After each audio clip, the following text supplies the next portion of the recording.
এপেলৰ 26 আপডেটে মানুহক ভাল এটা হাৰাশাস্তি দি আছে। এইটো হৈছে আপোনাৰ আইফোন 14 Pro Max আৰু চাব পাৰিছে কেনেকৈ ফ্লিকাৰ কৰি আছে প্লাছ আপোনাৰ গ্ৰীণ হৈ আছে। আৰু এইটো অলৰেডি বহুত জাগাত দেখাইছিলে প্লাছ আপোনাৰ ছাৰ্ভিচ চেণ্টাৰতো দেখাইছিলে।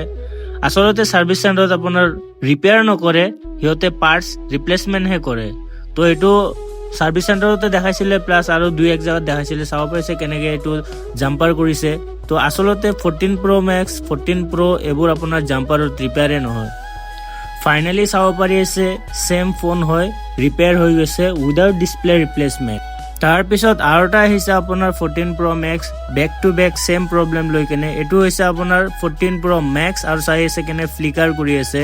তো এইটো বলক ৰিপেয়াৰ কৰোঁ উইদাউট ডিছপ্লে ৰিপ্লেচমেণ্ট। চ' পোনপটীয়াকৈ মই ফোনটো খুলি লৈছোঁ আৰু এইটো এতিয়া মই ড্ৰিলিং কৰি ল'ম। মেইন কামখিনি কৰাৰ পিছত এতিয়া আপোনালোকক লাইভ চেক কৰাম। চাব পাৰি আছে এইটো গ্ৰীণ হৈ আছে প্লাছ ফ্লিকাৰ কৰি আছে এণ্ড এতিয়া আপোনালোকৰ সন্মুখত লাইভ ৰিপেয়াৰ হৈ যাব চাব পাৰিব। দেখিব পাৰিছে এইটো ফাইনেলি ৰিপেয়াৰ হৈ গ'ল আৰু এপেল লগো আহি গৈছে চাব পাৰি আছে। তো এনেদৰে আপোনাৰ 14 Pro Max 13 Pro Max একদম 16 Pro Max water damage phone হওক আপোনালোকে আহিব পাৰে। তো চাব পাৰি আছে এইটো ৰিপেয়াৰ হৈ গৈছে finally.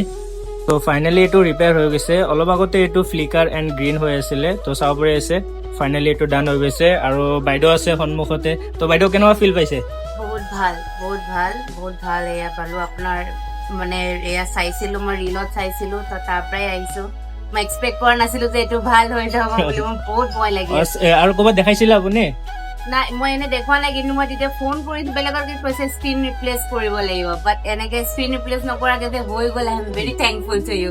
Thank you so' much. You welcome.